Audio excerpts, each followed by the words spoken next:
a Dogcast. My name is David Farb, Animal Behavior Specialist, and I am broadcasting from WOUF Woof Studios in beautiful Palm City, Florida. Thank you so much for joining me again today. If you haven't clicked that subscribe or that follow button, do so right now. New episodes come out every Wednesday, and you're going to want to check them out. Now, you can also follow me on Instagram at Speak a Dogcast, and be sure you join me there. Be sure you go to Instagram and click that follow button. Yes, because we have our brand new Training Tip Tuesday segment. Oh, not so brand new anymore. We've been doing it for a couple weeks, but hey, join me over there. Check it out. Brand new dog training tip for you every single Tuesday on the Instagram. Want to go over there? Yes. You can also follow me on YouTube. Subscribe to my YouTube channel, youtube.com/speakadogcast. And if you want to support the show even further, you can become a patron of the show today at patreon.com/speakadogcast. And of course, guys, if you love the show, if you love what you're hearing, if you're loving the podcast, do me a solid favor. That's right. Scroll on down. Give me that 5-star rating. Leave me a review. Spotify, Apple Podcast users, I'm talking to you. That's right. Do me a huge favor, guys. Really would be awesome. If you do love the podcast, give me that 5-star review. It would be great. Yes, thank you. Now, on today's show, we're talking about positive reinforcement, one of the most commonly thrown around terms when it comes to dog psychology and dog training, and it's incredibly misunderstood, incredibly wrong. Oh, not positive reinforcement in itself is wrong, but the understanding that goes with it. So we're going to really dive into that today and talk about that. Then we talk about your relationship with your dog. How can you make it better? How can you improve upon it? We'll go into that. Then comes the History of Animal Mascots 101, followed by the listener Q&A. If you have any dog training questions, animal questions, psychology questions, any kind of questions, send them on over. You can email me questions@speakadogcast.com or message me on social media as well. Your question might get featured on the show. Now, before we get going with today's podcast, got to give you that trivia question. Today's question is going to be, approximately how many species of mammals are on Earth? Yes, approximately how many species of mammals exist on Earth today? Right now, I'll give you that answer to the question somewhere in today's show. So be sure you stick around, sit, stay, and enjoy the podcast.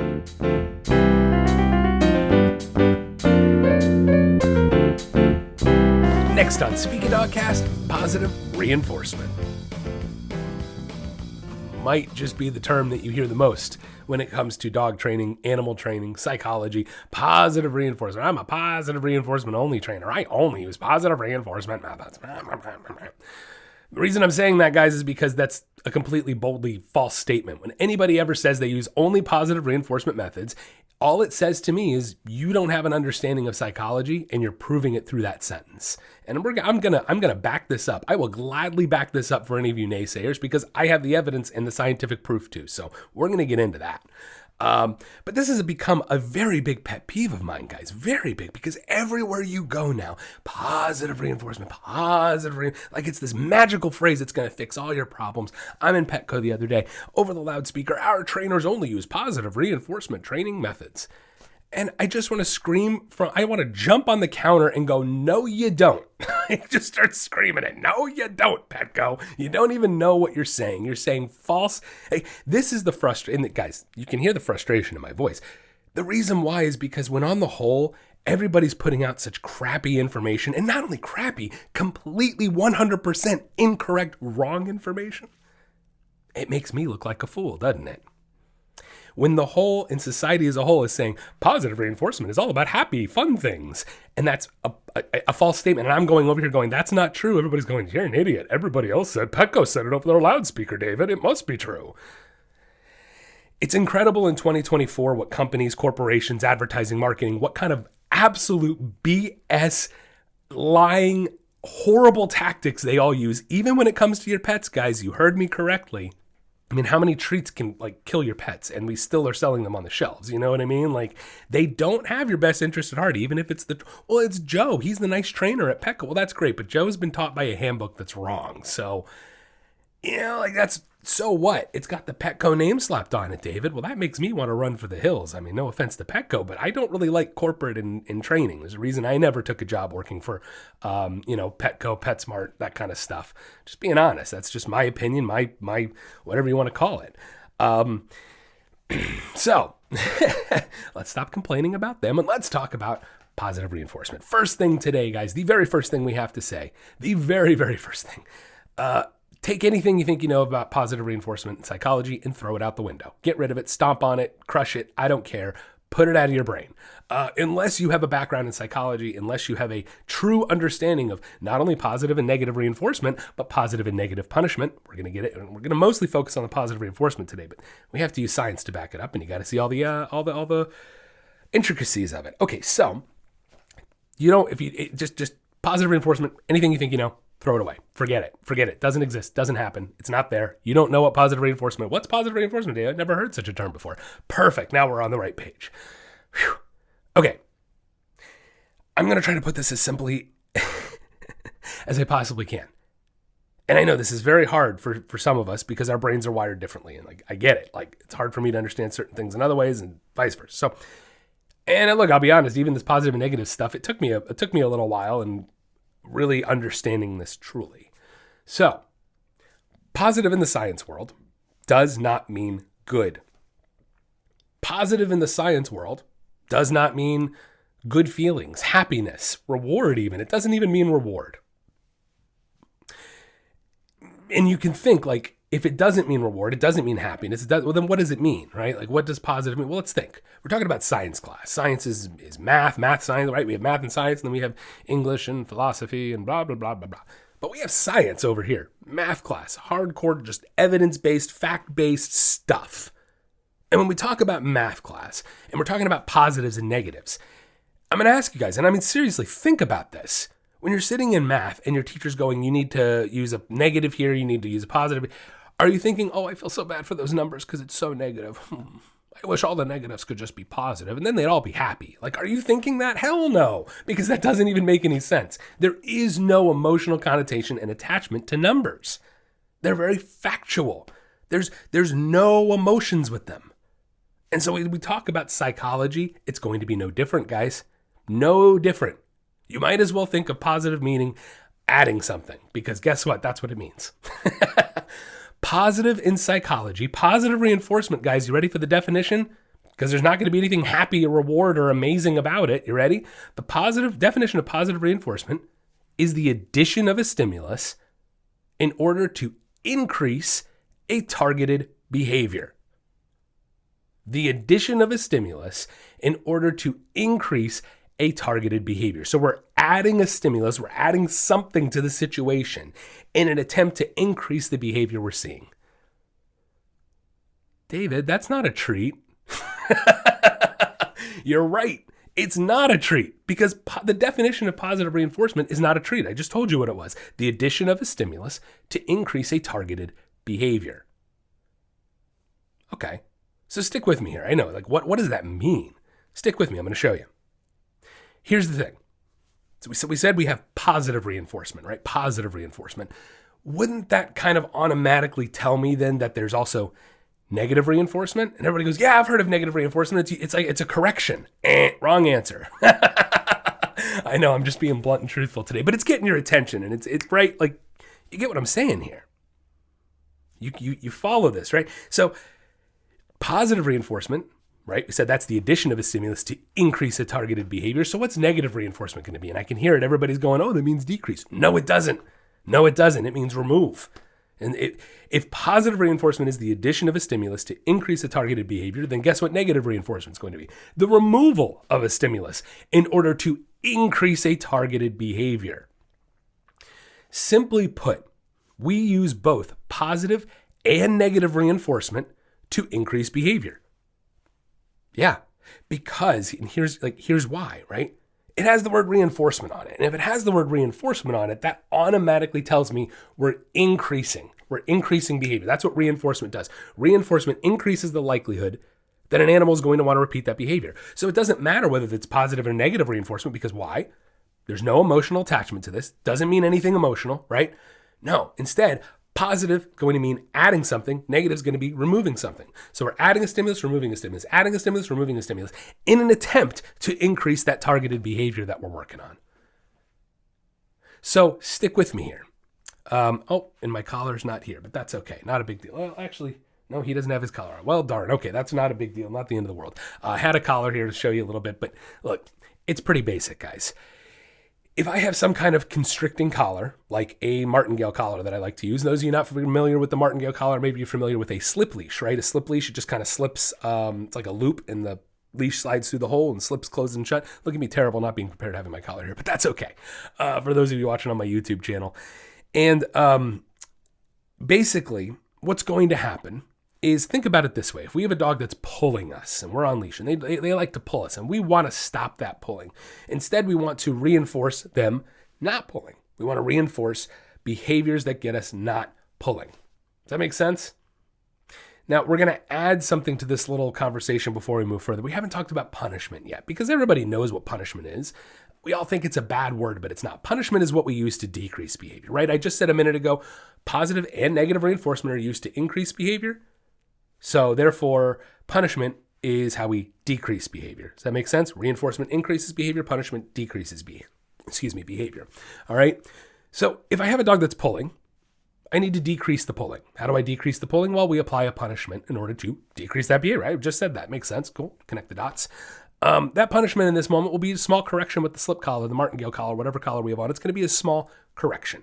That collar is going to tighten, and then the collar is going to disappear when we release the tension. Because why? The dog stops pulling. I don't want to keep correcting him if he stopped pulling. Therefore, I need to release the tension of the collar to what? Reinforce, strengthen the behavior of not pulling, and increase the likelihood that he wants to do it again. So just by, stick with me here, just by removing a stimulus, removing the tension on the collar, removing the stimulus, we're actually negatively reinforcing the behavior. See what I'm saying? Here's the science to back it up, guys. It's right here. And guess what? That dog's going to go, well, I don't like pulling. Every time I pull, I get this collar correction. Every time I back off, the tension disappears.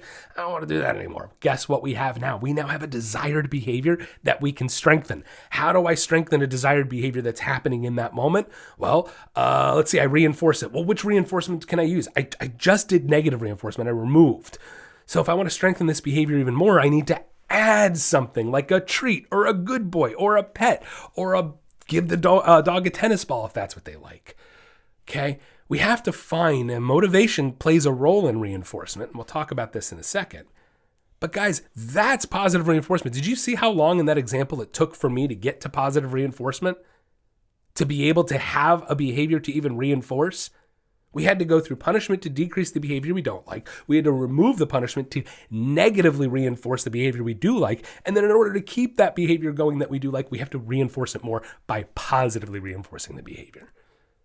Now, you also notice I said I could pet him, I could say good boy, and I could give a treat. Those are three different things that dog is going to understand as positive reinforcement, as a form of reinforcement to increase that targeted behavior right there. So this is why the definition of positive reinforcement is not a treat, is not affection, because it can be a multitude of different things. I could even give you an example where positive reinforcement is almost more passive. You're not actively giving the dog a treat. You are actively doing something. Very simple. Very simply put, guys. Here it is. If I have a dog that wants to walk one direction and I turn and walk the other direction, by definition, that's punishment, right? Because they want to go that way. It's sort of same. I could take the same concept. The dog is pulling. Instead of a collar correction, I'm going to turn and walk the other way. And we do this. It's called a redirection, right? I turn and walk the other way. Let's say the dog calms down and stops reacting. Well, then I'm going to turn around and walk back toward that dog it was reacting to try it again. When I turn around and walk back toward that other dog, that is positive reinforcement. It's not a treat, but think of it this way. It's increasing the likelihood the dog will stop pulling. Why? Because the dog stopped pulling when we turned and walked away. So now I want to reinforce and strengthen that behavior. So just by turning around and adding a stimulus such as the other dog, that other dog in that moment is a form of positive reinforcement. What? David, get out of here. Everyone tells me positive reinforcement is only using treats and praise and affection.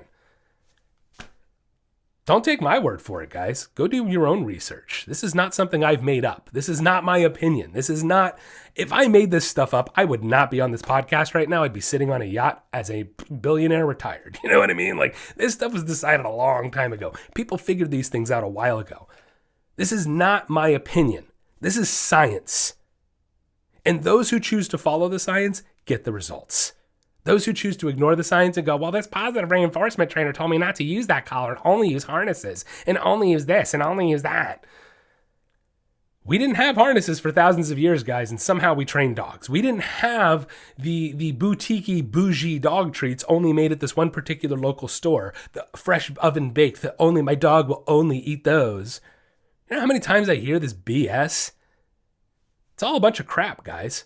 Follow the science. Understand what positive reinforcement is and how to properly utilize it. But when I walk in to every damn pet store and I hear, we only use positive reinforcement techniques. When I open my phone to Instagram, it's, oh, you should only use positive reinforcement. Don't listen to any trainers who don't use only positive reinforcement. And I'm going, guys, there's literally no such thing. There's literally no such thing as only positive reinforcement training. I don't know how many times I can say this. I need to learn 5 other languages so I can say it in 5 other languages. You know what I mean? Like, wow. There is literally no such thing, doesn't exist, positive reinforcement only training. And I've said it again and I'll say it again. I've said it before rather and I'll say it again. If I were anybody coming across looking for a trainer, I don't care if you don't hire me, whatever. But if I came across anybody who calls themselves a positive reinforcement only trainer, I would turn and run for the hills, guys, because they just don't know what they're doing. Can they get some success with your dog? Probably. But do you know how often I hear that? Look, it's also partially the client's fault, but I do, not always, and that's my point. Sometimes I'll walk in and they'll go, look, you're the 3rd trainer we've hired. And all of a sudden in 2 sessions, we get results. And they're like, holy crap, because you explain it and actually do something. I'm like, wow, I want to give my clients an understanding. I need you. It's not even I need you to have an understanding.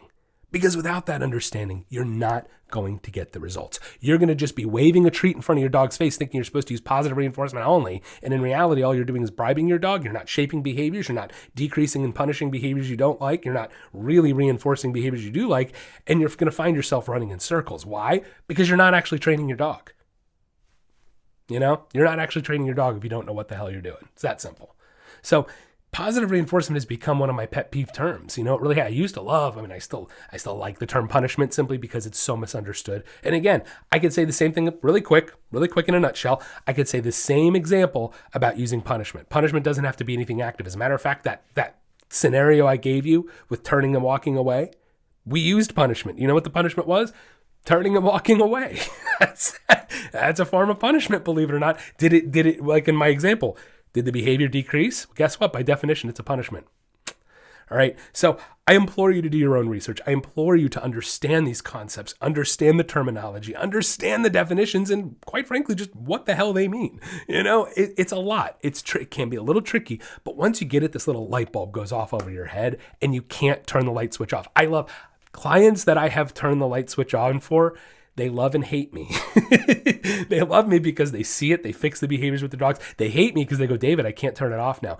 Everywhere I go, all I do is look at people and go, you could have redirected that. You could have reinforced that. You missed an opportunity to punish that behavior. You're not utilizing the collar correctly. You have a harness on? Okay. My clients that become educated see it so clearly. But number one, you have to want to be educated. And the reality is, guys, human beings are not very good at change. And that's what being educated is. You have to change. You have to be told you've done things wrong with your very personal, heartfelt dog.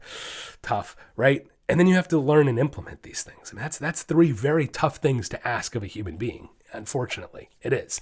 But again, those that can conquer it, those that can understand this, those that can run with it, night and day difference with their dogs.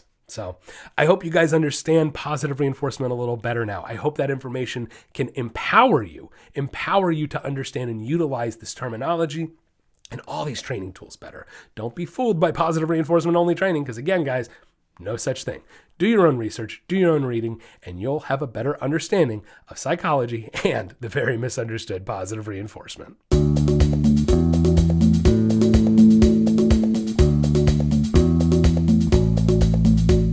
Are you tired of your dog barking all the time? Or maybe you want them to stop jumping on people when they come over? Or does your dog take you for a walk instead of the other way around? Well, we can help. At the Nature of Training and Speak a Dogcast, we are committed to improving the relationships and lives people have with their pets. No matter what behavioral issue you are experiencing, from an unruly puppy to more severe issues, we can help. Our virtual training programs are catered to you and your pet and create a training plan that gets results. For more information, you can check out our website at www.thenatureoftraining.com or find us on Facebook or Instagram at Speak a Dogcast. With the ability to connect, teach, and train with pet owners around the world, together we can make a better home for our furry friends. The Nature of Training and Speak a Dogcast, helping you achieve success with your pet.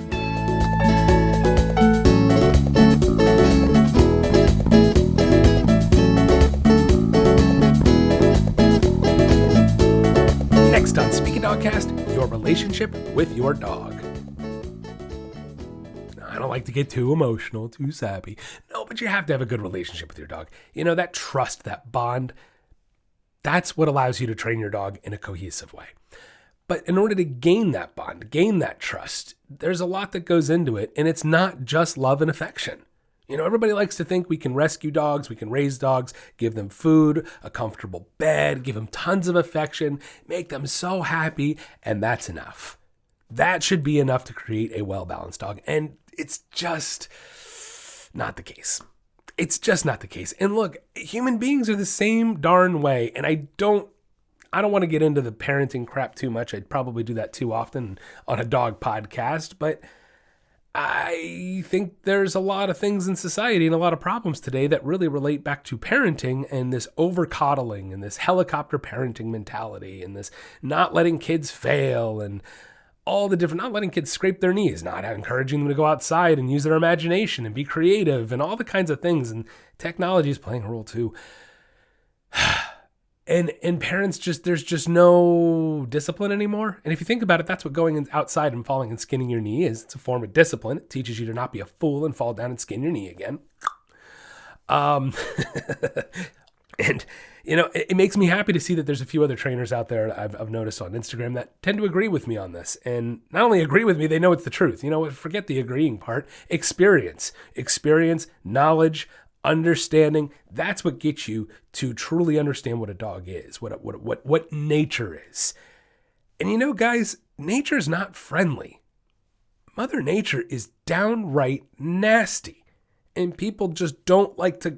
I don't know why. Like, take the shade off your eyes, guys. This is how the world turns. You know, there's predators, there's prey, there's ebb, there's flow, there's creation, there's destruction. I mean, for crying out loud, I wish we could stop hurricanes, right? Like, people die. I mean, that we can't do a damn thing about it. Why? Because Mother Nature is powerful, is destructive, is creative, is this balance. And unfortunately, the further we get away from Mother Nature, the further we have forgotten that balance in life, guys. Like, relationships are balance. Like everything in life should be about balance. How much sugar you eat, right? I don't believe in no sugar at all. I think that's crazy. What's the point of living if you can't enjoy some of the fruits of the world, you know? Like, but eating too much sugar, what's going to happen? You're going to get diabetes. You're going to get sick. Like, it's good. Everything in life, down to the food and water we drink, is about balance. What happens when you drink too much water, guys? Can literally kill you. Overhydration can literally kill you. Anything, too much of anything, is a bad thing. And so when we talk about dogs and our relationships with them, we can take that phrase and just absolutely hold it up right there and go, yeah, that's applicable. Too much affection, bad. Too much discipline with your dog, bad. It's all about balance. But here's the thing, and this is kind of the little asterisk. We have to remember, guys, dogs are dogs, not people. I don't know why I have to remind people of this, because it's like, dude, did you see they have fur and 4 legs and they lick their buttholes and and eat poop and nasty crap? That's not a human being. Like, I don't know why I need to shout this to a lot of you out there. These are not little humans. They are not wired like humans. They are not biologically like humans. They don't think like... The only way they're biologically like a human is that they're a mammal. You know what I'm saying? Like, let's get real here, people. Okay? Let's get real. Let's be honest with ourselves about what these things are. And so when we talk about a dog being different than a human, well, wouldn't that mean they're mentally different? They are wired differently than we are. They think differently, act differently, socially or structured differently. Yes is the answer. And so when we talk about building a bond and relationship with your dog, that is the first thing we need to take into account. This is a dog. They're going to be different than I am. The dog cannot come up to our level. We have to come down to theirs. And so when we talk about dogs and structure and, you know, social rules, and it's pretty basic, guys. It's pretty basic when it comes to dogs. It's actually quite simple. There is one leader, everybody else follows.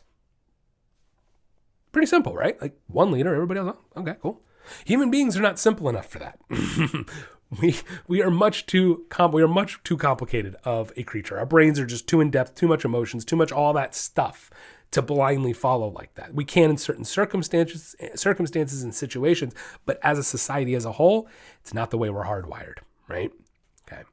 Dogs are. People don't like to hear this, but dogs are. Oh, David, that's so mean. First of all, you're telling me their biology, their natural biology that we only had very minimal control over is mean? I'm scratching my head how I could possibly think that it's mean to treat a dog like what they are and how they treat each other.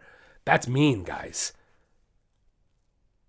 I don't get it. I don't get that. I really don't. Now, am I saying be mean to your dog? Am I saying do nothing but structure and rules and discipline? You have to yell at them all the time? No, I'm not saying that either. Why automatically because I say you need to discipline and have rules for your dog, does that make me an authoritative figure? Doesn't. That's it. That's your heart, your emotions, if you're thinking that. It's not what I said. Never even moved that direction. You did. So, not you, but you. You know who I'm talking. You know who I'm talking to.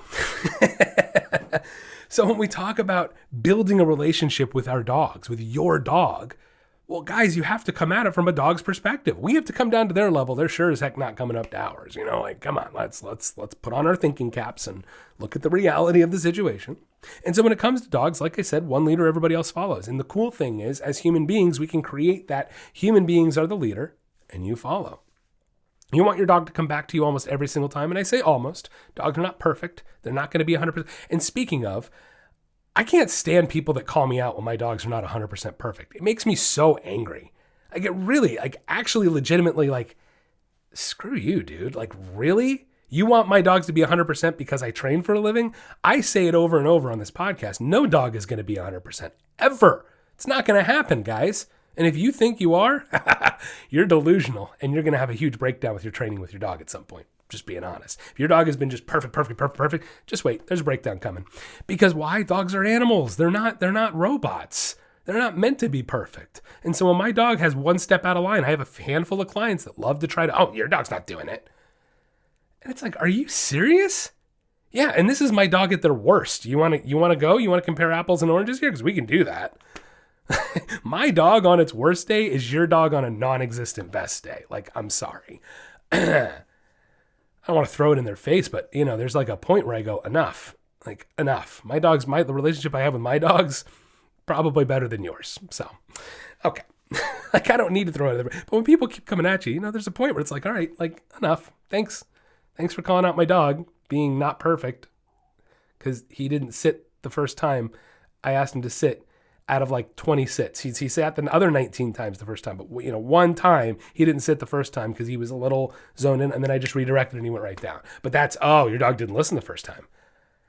Okay. All right. I'll stop.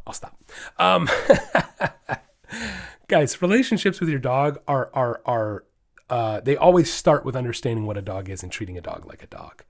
I need a balance of affection and discipline. Discipline starts with a lot of different things. It starts with calling all the shots. Does your dog just bolt out the door on you? Does your dog just jump up on your lap whenever it feels like it? Does your dog bark and demand things at you? If you said yes to those questions, you do not have a balanced relationship with your dog. Okay? Just being honest.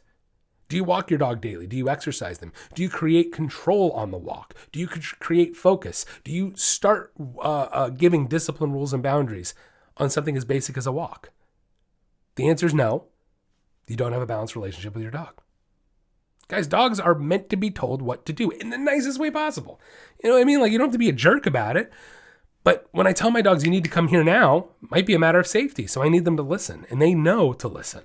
All right? Are they perfect 100%? No. Are they pretty damn good? Yeah. Yeah, they are. Okay? So it starts with creating rules and boundaries. Look, even my 11-week-old puppy, Riker, when I got him, I'm loving up on him because he was the cutest damn little thing. We were also doing rules and I wasn't holding him 24/7 in my arms. I wasn't making sure he's always by my side so I can pet him. That's not where it starts. People think that's where the bond starts with your dog, and all you're doing is creating an unhealthy dependency on you. Instead, we gave him space. I made him go lay in the dog bed away from me. Sometimes he laid on the couch next to me. Balance. Sometimes I brought a crate out to the family room and just put him in the crate while the other adult dogs were out napping, and he got to nap, but he was in his crate. Balance. Okay, we don't do these things anymore because I created that balance with him. But it starts with the discipline and affection. We were going for walks from day one. I was starting to create focus on those walks from day one. We were working on a sit and stay at the door day one. We were working on feeding time, sit and staying day one. Speaking of, Training Tip Tuesday on my Instagram. Go check it out this last week. I showed you guys how to start getting your dog waiting for their food properly. All of these things are what add up to create a well-balanced and a good relationship with your dog. People think it's all about the affection, the treats, the food. Well, yes, that's an aspect of it. It's not the core. The core aspect of a relationship with your dog is the boundaries, the rules, the discipline, your dog looking at you as a leader. I don't know why people don't want their dogs to look at them as a leader. I don't get it. Your dogs crave it. And if you don't give it to them, you're missing out and your dog is missing out. And I feel bad for both of you. Honestly, stop trying to be just... You're like everybody goes, oh, it's my child, it's my baby. And it's like, well, then why are you treating it like it's your best friend that's your age and you're literally your equal? I love my dogs, guys, but they are not my equal. They're not. They are loved, valued family members in this home, but they are not my equal. Why? Because they're a dog. I don't. Hierarchy is a natural thing in the natural world that Mother Nature dictated. We didn't design this. This isn't my opinion. This is something the world created. And by not looking at my dogs and understanding, and I know you can't really see them, they're down there though, I promise. Looking at my dogs, understanding what they are at their core and fulfilling that at their core by providing the right structure, right rules, leadership, boundaries, discipline, then the affection. I have happier, healthier dogs. Let's see if we can't do a little, tell you what, I'm going to take the camera. I'm just going to do, whoop, there they are. Now, one of those isn't mine. One of those is a visiting dog. And look at how calm and happy they are. Chilling, balanced. Why? Discipline, rules first, then the affection. Very important stuff here, guys. All right? So if you really want to enhance the relationship with your dog, you need to have structure. Again, don't be a jerk about it. Look, if you go on my videos on my Instagram, you can see I'm not being a jerk to them. I'm not like yanking on them and I'm being angry. I'm not puffing myself up. I'm not like... none of this alpha male stuff, you know, like you don't have to be, you need to be you need to be a damn straight, you need to command it, but you don't have to be a jerk. And there is a difference, huge difference, all right? Start with the rules, start with the discipline, start with the boundaries, then bring in the affection. That is how you enhance the relationship with your dog.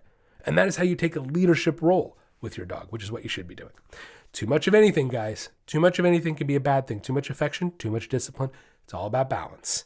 So give your dog the correct amount of info. Give them the right info, the balanced amount of info. If you're giving your dog too much affection, maybe scale it back a little bit. Might see a difference in their behavior. So I hope you get something out of this, and I hope it really helps you enhance the relationship you have with your dog.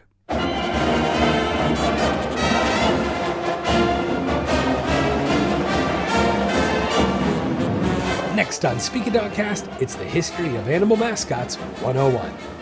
Today, we'll be talking about the University of Southern Mississippi.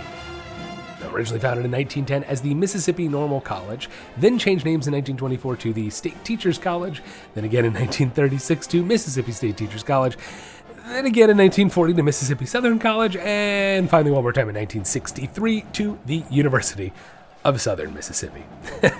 Now their mascot is mighty, bold, and brave, and actually kind of big. They are the Golden Eagles. Yes, any of you who's not familiar with Golden Eagles, they are a very, very large bird. Now, they were not always the Golden Eagles. Now, originally their teams were referred to as the Tigers and the Normalites. Reference to normal college. And they changed to the Yellow Jackets again in 1924. A lot of this coincided with the name changes of the school, also saw mascot changes. So in 1940, the students decided, again, with the school name having been changed, they would change the mascot to the Confederates, but then it changed the following year to the Southerners. However, in 1972, a committee appointed by the Alumni Association took suggestions for a new mascot from the faculty, the students, and staff, and they came up with a new mascot, which was the Golden Eagle. Now, a costume version of the mascot appeared in the 80s, and his name is Seymour DeCampus. Yes, like see more of the campus. Not even kidding. Like, okay. But then it does have a connection. Just wait. The name was inspired by the 1984 World's Fair mascot, Seymour DeFair. Seymour DeFair, actually. The other one's the campus. This one's DeFair. Anyway, Seymour DeFair, obviously, to see more of the fair. And this mascot was actually played by a former Southern Miss mascot, Jeff Davis, class of 1983.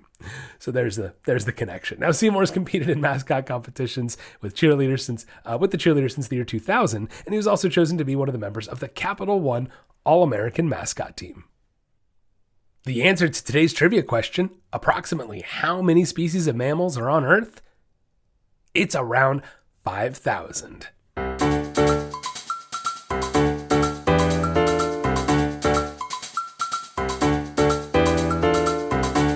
Next on Speak a Dogcast, it's the listener Q&A. The first question today comes from Robert from Tampa, Florida. Robert says, my neighbor has a big dog that he lets out loose.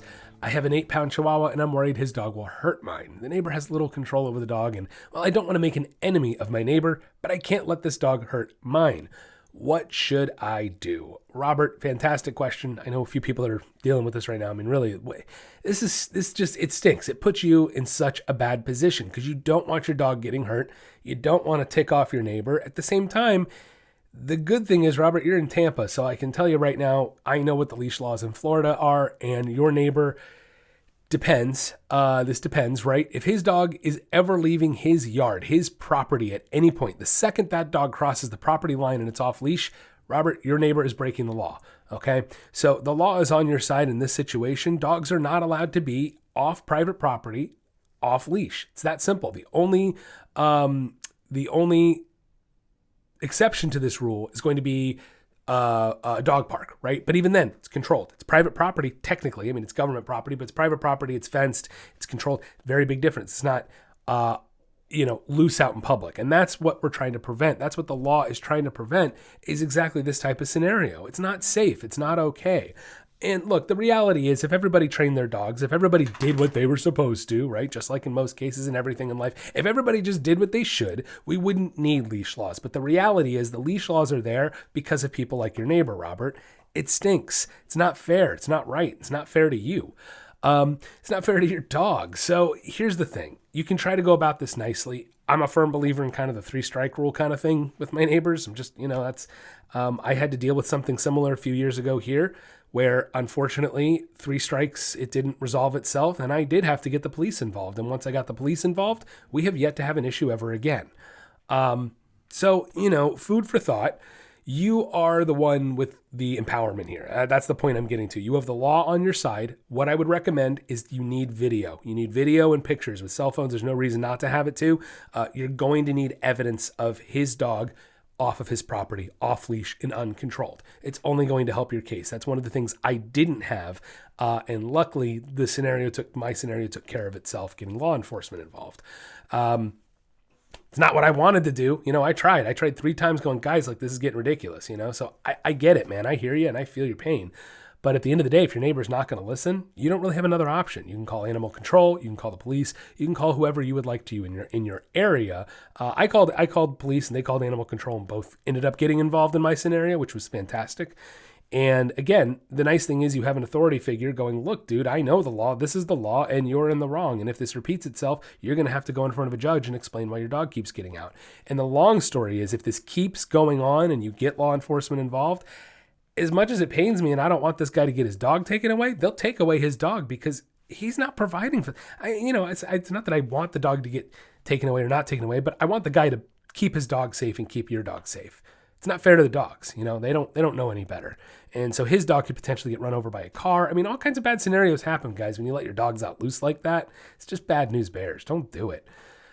Okay, I'm ranting. Sorry, Robert. But the point is, the law is on your side in this situation. At the end of the day, it's really up to you what you want to do with it. My opinion is try to be the nice neighbor 3 times. Try to be the nice neighbor. By the 3rd time, I'm going to go, look, like I have to, if this happens, this is 3rd time. Excuse me. By the 2nd time, I'll say, look, if this happens one more time, I'm going to have to get law enforcement involved. Like I'll flat out tell them. That's what I told my neighbors too. And they still did it. And we still had to get law enforcement involved. So I don't know, Robert. It stinks because at the end of the day, if the guy just trained his damn dog to stay in his lawn and stay in his property, this wouldn't be a problem, would it? But ifs and buts were candies and nuts. Am I right? So good luck, Robert. Let me know if you have any other questions, but there's not much more I can do. I hope that information helps you out. This next question. This comes from Terry from Ann Arbor, Michigan. Terry says, I want to train my dog Jack to do some fun tricks. Well, his name is Jack. He's got to do that. It just sounds like a fun dog. He's a little terrier mutt, and he has a great personality, but sometimes too much. Yeah, he's a terrier. I can't get him to focus very well because he just gets so overexcited. How can I calm him down to focus so I can teach him fun things? Terry, I love that you want to get your dog involved in doing fun things. That's just awesome. I mean, like, the more you can do with your dog, the more stimulation you can provide, the better. So even if it's something like silly fun tricks, your dog's going to love it and you end up liking it. And it's another way to encourage the bond between you and your dog too. So what can you do? Terry, a couple things. Number one, I want to make sure, let's make sure we're leashing Jack up when we do training time. That way he can't work himself up, because terriers, they work themselves up in all kinds of ways sometimes. So having the leash allows you to redirect some of that working upness, if you will. And the whole idea is we want to try to get Jack in a sit and a stay. And that's it to start. That's how we're going to do it. If he pops up, I redirect correct, put him back in a sit and tell him stay. We don't want to keep feeding him treats at this point, just to sit and stay. He's going to get frustrated. I can tell you that right. He's going to get frustrated. He's going to get antsy. He might bark at you. He might start jumping.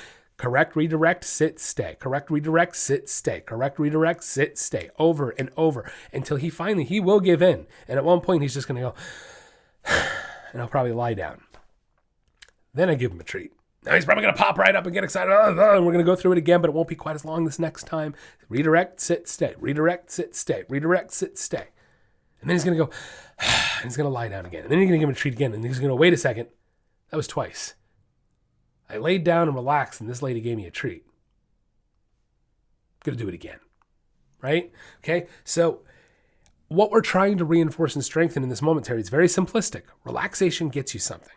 Focusing gets you something, because the other goal is in this moment, a lot of times they'll be just sitting and looking at you, right? So if you can just keep that eye contact going for now, go focus, good. Once they relax, you're going to tell them good for that, okay? We're going to take away the treats and all that stuff until they relax. And then once they relax, we want to keep reinforcing it for like 20 minutes. That's where your training has to start. Forget the tricks for now. Without the focus, without the relaxation, you can always get them pumped up again later too. Like if we need to get them excited to do a fun trick or something, we can do that. But if we're already too overexcited, I can't get them more amped up from there, because that's not going to help anything. But if we start calm and focused, we can always go up to excited and have a good time and get them pumped up and having a little, sure. But not if we're starting it overexcited. It's not going to happen. It's not going to work. So we got to start with calm and focus. That's it, Terry. I mean, seriously, that's what you need to do. Forget everything else. Forget the tricks for now. Focus on getting Jack to calm down, to focus, to relax, reinforcing and strengthening that behavior to a point that then we can manipulate that focus from there into tricks. But we can't get to the tricks if Jack can't focus. Pretty simple. So work on relaxation. Make sure you're leashing him up. Work on relaxation. Take all the treats and all that stuff away if he gets too crazy, and just redirect, sit, stay. Redirect, correct, sit, stay. Redirect, correct, sit, stay. Okay, until we get relaxation. Do that for a week or two. That's it. That's all we need to do is work on focus and relaxing. And you'll discover you're going to go to leash him up to work. He's going to know it, and he's going to go right into the lie down by the end of week 1. Just, yep, I'm relaxed. Cool. Do it for another week, then start working on the tricks. All right. So good luck, Terry. Hope that helps out, and thanks for the question. That's going to wrap up the podcast today. Thank you so much for listening in. If you haven't clicked that subscribe or that follow button, do so right now. New episodes come out every Wednesday, and you're going to want to check them out. You can follow me on Instagram at Speak of Dogcast, and join me there every Tuesday for our brand new Training Tip Tuesdays. Yes. Now you can subscribe to my YouTube channel at youtube.com/speakofdogcast. Become a patron of the show today at patreon.com/speakofdogcast. And if you love the show, if you love what you're hearing, Apple and Spotify users, go on, scroll on down, click that 5-star rating, leave me a review. Would love to hear what you're thinking. Yes, I want to thank my patrons, my pup supporter Regula Wright, and my dog friend Maureen Crossan. Have a wonderful week, and don't forget, get out there and walk your dog.